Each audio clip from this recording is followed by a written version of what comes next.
بسم الله والصلاة والسلام على رسول الله صلى الله عليه وسلم. أما بعد، السلام عليكم ورحمة الله وبركاته. ugu horreyn waxaan salaamayaa anigoo ah maxamuud xuseen ummadda Soomaaliyeed meel ay joogaanba dal iyo dibadba salaan la isu diro inta ugu qiimaha badan ayaan soo dirayaa ku salaamayaa waliba waxaan si gaar ah u sii salaamayaa reer Somaliland. halkan aan maanta joogaa waxa weeye waxay ka mid tahay magaalada Sheffield ee waddanka Ingiriiska. 6 bilood oo qaboobe ayaan ka soo baxnay haddana kuleelkii iyo samarkii galay marka jawiga wanaagsan baan iska qaadanaa cadceedda isu dhiganaa islaana bal inaad vitamin D yaa soo celisaa wixii qabow weyn ka saaray marka aad baan u salaamayaa ummadda Soomaaliyeed mar labaad xasiikeeda halkan waxaan ugu koronay walaalkay عول حسن ولو يقانو بقر عرمدو oo kamid ah cuqaasha Somaliland ama aan rahay madax dhaqameedka Somaliland. waxaan jecelahay inaan yaro wareysiyo kooban maadaama aan ku kulannay jawi wanaagsan aan wareysiyo kooban ka qaado. aad baan idin salaamayaa Allah idin barakeeyo. السلام عليكم ورحمة الله وبركاته. بقر عرمدو. وعليكم السلام ورحمة الله وبركاته. أيضا يا خالد حسين كل سلامية. horta meeshan waqtiyada samarka ala iska imaado indhaha ay jecelo oo ku soo nafisa isla qolay milyan halkaan ay kugu iman doontaa si keensad igu soo baxdo adiga kana wareeri kamaradi shaashadii dul dhigta dhammaan waan ku salaamayaa adiga iyo intayna daawan doonto ana aad baan ku salaamayaa boqor cirmadow awal xasan allah ku barakeeyo baan ku leeyahay sidee u aragtaa haddaan wareys yaro kooban maadaama aynu kulannay maanta أكاك هذا كله يشو. حبا ماي سو دويني. ما شاء الله. أنا سو كوبيا أنتي مقرنس هدي. هدي عن يرب ديانا. تيجر على هاو إنك استوى تكون صوت تلقيني. كم تلقيني لكن هو واحد يتابع عن مربوط هنا وحويجسان وحنا سو دويني الساعة. ما شاء الله. الله كبركي. مستر بقر عرمدو. سؤال ugu horeysa aan ku weydiinayaa waxa weeye anigu waxaan ahay dadka kaligyada soo dhigto ama fiidiyoyada ay dhahay ku xidhan ee daawada ee arka boqor irmidow waa lagu yiraahdaa meediana aad ku soo gashaa goor markii ugu horeysay lagu doortay ayaan jecelahay inaan ku weydiiyo iyo goobtii lagu doortay. السلام عليكم ورحمة الله وبركاته. horta wadda Soomaaliyeed meel kasta joogan dalii dibadda waan salaamaya gaar ahaan wadda Soomaaliland si gaar ah salaamaya ciidamada qaranka jidda hore waan salaamaya salaam diiran waan salaamaya ku salaamaya salaanta islaamka assalaamu calaykum ورحمة الله وبركاته. ismaalaan khadra way ka qarsoonay doonanaya maalintii la doortay boqor cirmadow waxaan anigu doortay meehayne beesha bahaweynta habriyoonisa ma garxajisi aan ka soo jeedo ayaa ay calaamad saartay in badan waan ka wareego dadka media nacaba way ku farsawaabay noqotay waxa la igu doortay goobta Birmingham waxaan la joogay rag badan oo qaala salaadiin wax gala siyaasiyiin rag badan ma joogay waxaan filayaa hadda dib u sii barbaadho media inaad meelo badan keenay doonto taasaan kaga waqti intee laga joogay imka ayahay ma xasuusta waqti dheer baa ما شاء الله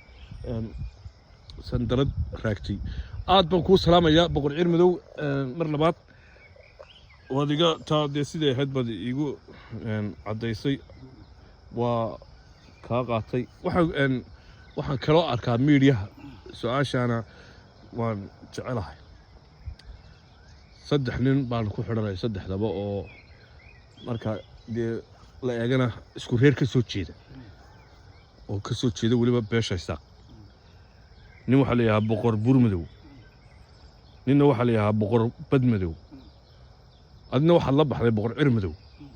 maxaa ku doorateen magacyada waxa la baxday horta meesha ka reeb qadar hoos garanaya maalintii la calasaamay maantana ma ka dadani ma jiraan inta dadka doonaysa inaan u iftiimiso anigu isma dooran magacana isma bixine beesha aan ka soo jeedo على مسارتي يقول فستان ويري أيا إبليس إيه مقع كوب دورتي دورتي أن إلى بورت مرك ورا بقرة سوي الله إنه ومي إن جاهل دينية إن كان ما يوعيسمي وقاسا كم بدهاي يقول وقاسا واحد دورتي وما في يا عدي ده أي ما أنت وطليانة حسانة صارتي بلا يستقولن وحشرة ده بقرة وصدق هذاك بقرة ويفرق بدين بلا والبدر بقرة بينامي ما وحشة يا عرمدو يبد مدو مقع عن قاركا إن بد مدو وش لبعي أو لبح ما سووا حد دورته ما بيش أو لبح ده أنا كل يجي تودا كم جواب كرر لكن أنا قاعد الآن بقول علم الروح يبحي بيرشي عن كسو تشيدي أنا تبع على الشبيه ما قاعد يبحي أنا نكون قناعة قاطبة يجينا ما تشع الله هنا أركول الله كل ما أو ويديو marka beeshaada magaca ku garatay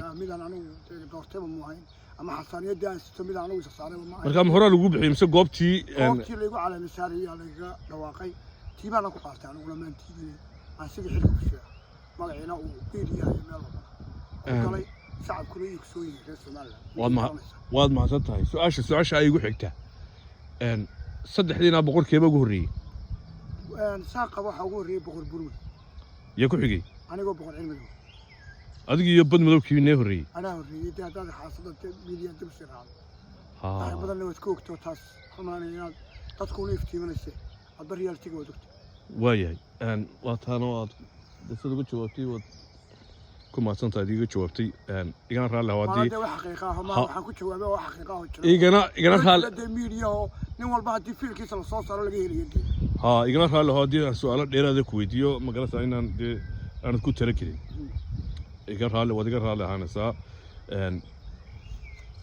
waxaan jeclaystay oo kale su'aasheeda saddexaad inaan wax ka weydiiyo waxaad ka soo jeedaa beel weyn oo ka mid ah beelaha Isaaq waliba marka 8 nin ee reer Saxaaq la sheegayo beesha ugu tirada badan maartay ugu faraa weyn baad ka soo jeedaa oo loo yaqaan Garxaji beel taariikh weyn ku leh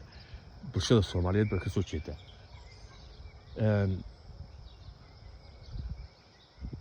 wadankan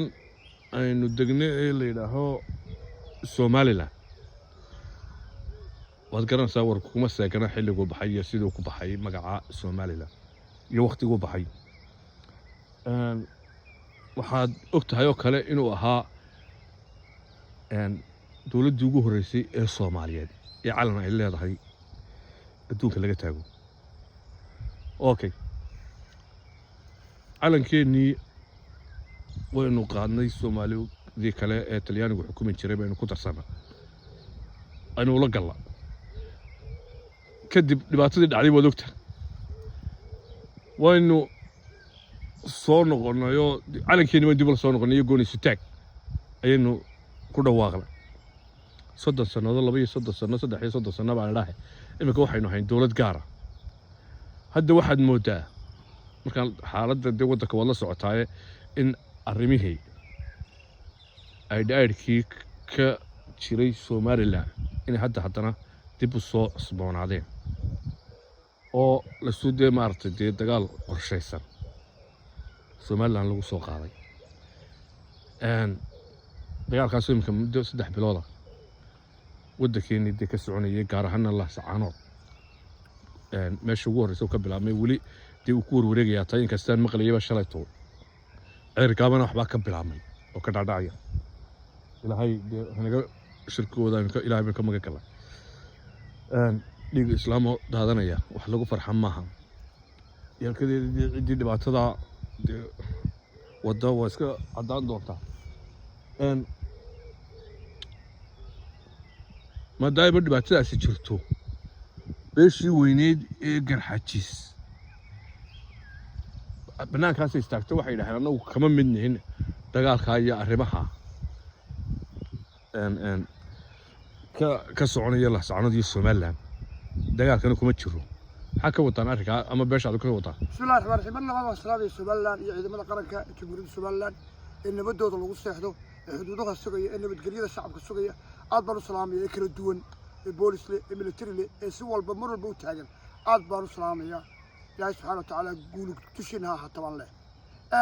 سؤال هذا درس نقطة خضراء horta ciidamada Somaliland waxa weeyaan saaq qoramahay waxa weeyaan waa qaran jira 30 sano iyo googona jira horteedna jiray ciidamada qaranka haddaan taada u soo noqdo habar jecliyo habar awal ma aha ciidamada qaranka ka walaalkay dhayba ku jiro aniga walaalkay ku jiro in adeerkay ruma ku jiro kuna dhaawacna kuna dhinta haddaa si xusbiyadu hadlayaan faanti ta xusbiyada haddaynu u soo noqono aynu eegno xusbiyadu waa nin iyo aqoontii iyo siduu kaambin garanayo wuxuu ka hadlaya horta dhiig islaameed wax lagu farxo ma aha dalkaad xukumaysta inaad xabad la gasho ma aha intaad nabad ku xalligi karta soo dhaweyn karta ummadda xukuumadda aanu sheegay intaad soo dhaweyn karto inaad soo dhaweyso oo xabad intaad ka maarmi kartaad ka maaranto weeyaan dadka caynka leh waa dad nabadoona waa dad doonaya in dalku nabad noqdo laakiin cid si gaara beesheeda haddaad aan u soo noqdo beesheedu jiidda hore iyada ugu badan si Somaliland ugu badantay jiidda hore ugu badantay ciidamada qarankuna maaha reer meel degan iyo qabiil iyo inisba haysatee waa ciidamo cid walba oo ciise leh oo gudabiirsi leh oo dhulbahanta leh oo habar yoonis leh oo habar ciidan gala leh oo haan wal oo Somaliland degtaba ay leedahay taasaa kaa dhaadhacdo dadka media ka hadla waa qof iyo aqoonti iyo dinimo wuxuu doonaaba ku sameeya haddii aanu eegno qalqalka waddanka ka jira waxaan filayaa maalintii muuse laga qaban lahaa meesha weeyaan waa maalintii laga qaban lahaa meel allaale wuxuu yidhi hal labal midigoola dhigadin nicmo fuliwa meel allaale maanta meel aan ku idhaahdo muuse waa madaxweynahayga waan ogolahay ciidamada qaranka Somaliland waan ogolay inaan ku dhintana waan ogolay anoo boqor cilmidow oo aan nabadgelyada Somaliland ku dhinto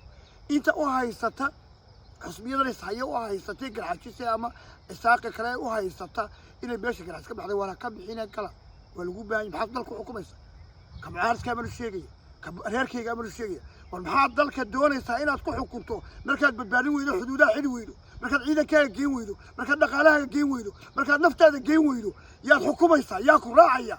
aqligu meelaha idin wada shaqeeyo si wada jeesta baan leh waa maalintii midnimada waa maalintii qarannimada ka go'an shakhsi wuxuu doonaya ku soo doonaya aqoon gaabka saa lagu xaynayo ama beeshayda ama beel kale ha u joojinin oo leena midnimada Somaliland ka go'naato tii doona la idinka baahaya naf iyo maalba